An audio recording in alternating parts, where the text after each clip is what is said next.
But it is good afternoon. What an amazing celebration of love. Let me put my glasses on. My name is Rick Leach, a classmate from many years ago of Bishop Nicasio. On behalf of my wife, Mary, myself, our family, Father Tony D'Angelo, and all of our classmates back in St. Louis, I'd like to offer a sincere and our deepest condolences to Bishop Nicasio's family, all of you here today, the priests and religious throughout the country, I believe, the bishops of the Caribbean, and his friends in Riga and throughout the country. Bishop Nicasio's passion has had a profound effect on all of us. I was asked today to say a few words about my friend Larry Nicasio, known by some as Father Larry, known by most all as Bishop Nicasio or Bishop. Larry, or in some cases, just Bishop. Or at times, his classmates in circles back in St. Louis would simply call him Sid. Larry was known by all these names, but he was so much more. If you would allow me, I would be referring to him as Larry because that is how I have known him as my dear friend and brother.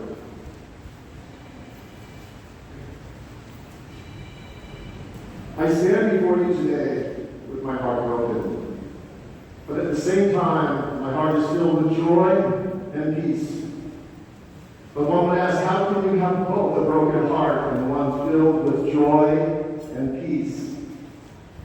If you have known and loved Larry by any of his names, you can relate to the reality of this dichotomy. Larry was loved by all who met him.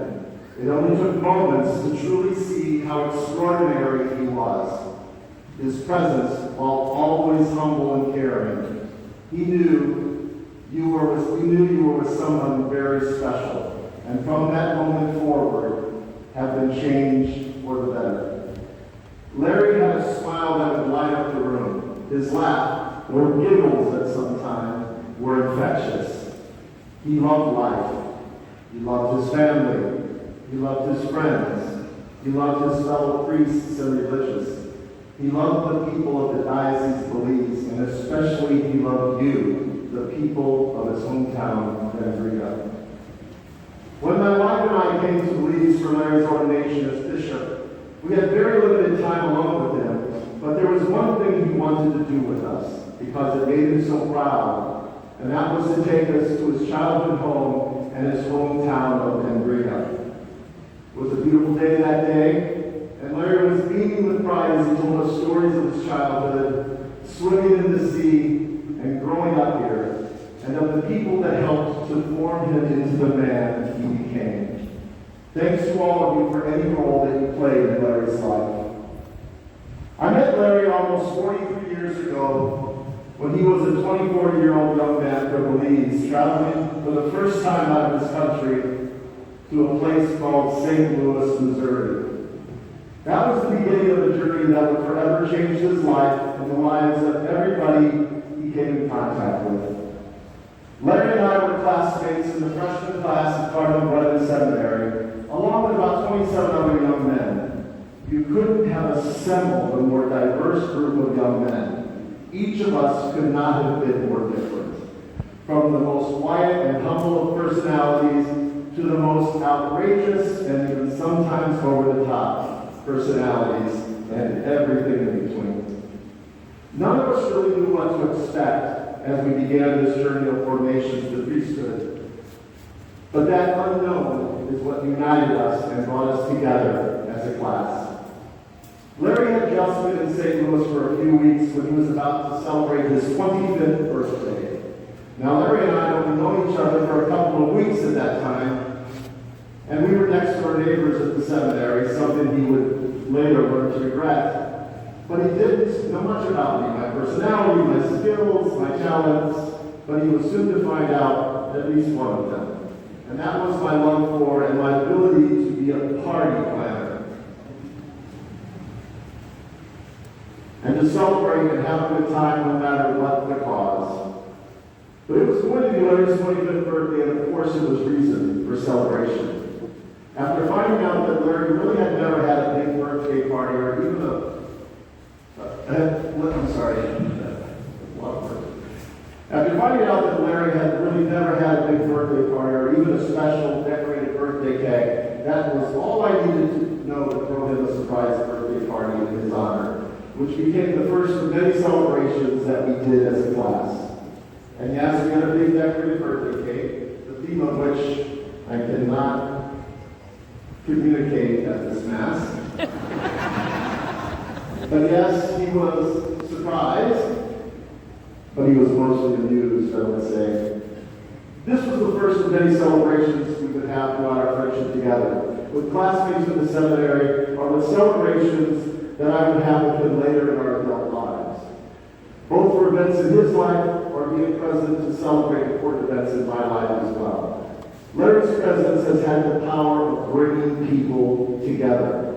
Those 27 young men who came together to form the freshman class at the seminary almost 43 years ago started to go their own separate ways as the years moved on. And over the course of those 43 years, there weren't many opportunities for us to get together, or even reasons that would motivate us to get together. But when Larry, now Father Larry, would come to town, which he did most years after his ordination, they gave us true purpose, or meaning for us to come together as a group to reminisce and celebrate our friendship, telling stories and laughing about our old days in the seminary. Larry had the extraordinary power of bringing people together, forming bonds with others, making them feel special and bringing out the best in them, motivating them and impacting their lives in ways that even he didn't understand. Like me and my classmates, I'm sure all of us here today have experienced this true gift. The real impact that Larry, or Father Larry, or Bishop Nicasio has had on all the people he has served, either the schools he has taught at as a young man, the parishes he helped lead as deacon, associate pastor, or even as the leader of the Catholic Church of Belize as its bishop.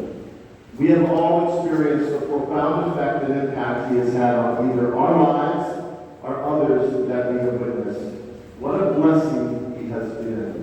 What a gift he has left us, and it remains with each of us. Now allow me, we all know the story of Larry Nicasio, the young man from Nicasio, Belize, who became Bishop Lawrence Sidney Nicasio, the Bishop of Belize. But I was always so proud to introduce him as bishop whenever I had the chance, something he really wished I had not done as often as I did. But he learned to accept it. When people would meet us together, and after I would proudly introduce who he was, they would sometimes ask, well, how did you guys meet? One of us would then say, we were classmates in the seminary. Usually, the very next question would be, well, then Rick, where are you a priest at? With them assuming that I successfully made it through the entire formation program and was myself ordained a priest. Why else would a bishop want to hang around with me if I was not that case? This question would usually make Larry chuckle a bit, and then I would say, he's the success story. I failed. I did not become Father Rick. To which Larry would say in some form, no, he did not fail. He did become Father Rick, but just a different kind of father, with a wife and 5 children. I guess in some ways he was even proud of me and what I had become. Speaking of celebrations, Larry was present at so many important celebrations in my life. He was there when I married my wife. He was known as an important part of all of my children's lives since they were young. And now they're all grown up, married, and have children of their own. He has married most of my children, and yes, baptized most of my grandchildren. And even my son-in-law welcomed him into the Catholic Church at the same time of his first communion and confirmation, prior to his marriage to my daughter. I tell you this little story about Larry's impact on my life, not because it is so special, even though it is, but because of the extraordinary fact that he has had countless relationships with other people and their families, just like mine, where he impacted those families' lives or individual lives with equally profound and life-altering. I can't imagine my life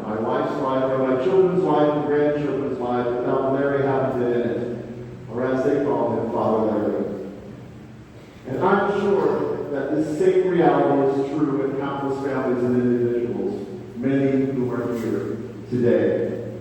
Early July 2022, Larry was making his regular trip to St. Louis for his usual week or two stay. He had his room at the house all ready for him. Yes, he has a room at my house. We call it Father Larry's room. And we were all very excited about this visit and was anxious to see him.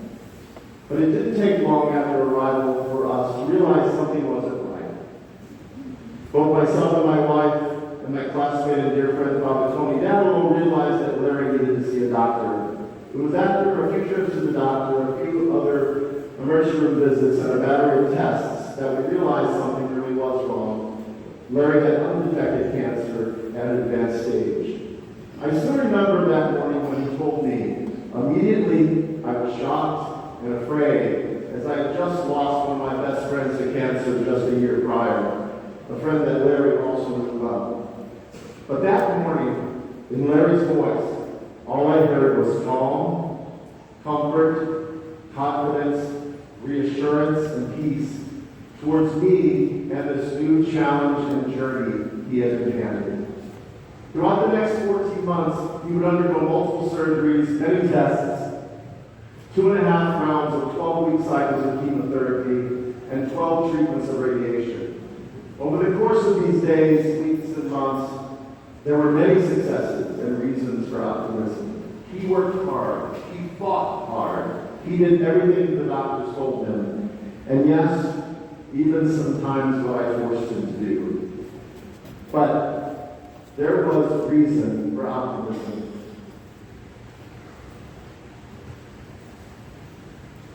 Always remaining positive, laughing, smiling as only he could, and always making those around him feel happy and comfortable. He woke up to enjoy every day and looking forward to the next. A strength like I had never seen, yet could not deny. His trust was in God and his faith. He knew that God was walking with him through this journey, and he was not afraid. Over the last 2 months, setbacks began to happen, and while he was still doing his part to fight this disease and remain positive and never complaining, he turned his focus to the singular objective of returning home to his people, his country, and his church before the Christmas holiday. He was so happy in those weeks leading up to his journey home. Of course, we had a few celebrations and the party putter, We had many outings, going to his favorite places around St. Louis and having some of his favorite foods, visiting with friends. But nothing could eclipse his excitement of coming home to his friends, his family, and his church. When I began my reflection today regarding my friend and brother Larry, I said to you that I was brokenhearted. Yes, yet my heart was filled with joy and peace. This is still very true at this moment. I knew that morning when I took him to the airport for his flight to Belize that this could very well be the last time I would see him. And unfortunately, that fact became a reality. So yes, my heart is broken, and will be for a while. But when I saw the joy in his eyes, and I felt the excitement for his return home, my heart was overflowing with joy. When I spoke to him after returning home, and I heard the excitement in his voice about all the things he had wanted to accomplish and had done, and all the people he had seen who missed and loved him, my heart was filled with joy. Knowing and witnessing how hard Larry had fought and how strong he had been throughout, without a word of complaint or anger about the journey he had been put on, my heart is at peace because he is no longer fighting or in pain, or needing to struggle, or needing to be strong for others. But he is at peace and resting in the arms of our Lord. Larry gave me a gift I can never repay over these last 18 months. We went on a journey of love, faith, and sacrifice, and he allowed me and my family and our friends to go along with him. It was sometimes difficult for me to watch, and it took this journey with him. But when I took this journey with him, because I did not have the same strength and courage he had. But through his example, his faith, love, and his life, I have learned the importance of finding courage to face the challenges life hands you. These 18 months have been an honor for me and my family to be by his side, and it has been something that I will always draw love and strength from and hold in my heart. So yes, my heart is broken. I will always, my heart is, but it is filled with joy and peace in witnessing and experiencing the life and love of my friend and brother Larry, Bishop Lawrence Sidney Nicasio, the Bishop of the Diocese of Leeds. I would like to end with one of my favorite readings from the Old Testament. It's from the book of Ruth. It came to my mind in such a strong way over these past days. I believe its words reflect what I, and I know many others, have experienced and with witnessing Larry's life, experiencing Larry's love, and hopefully finding comfort in the realization that Larry continues to live within us because of how he has forever impacted our lives. We shall never be apart. A reading from the book of Ruth. Wherever you go, I will go.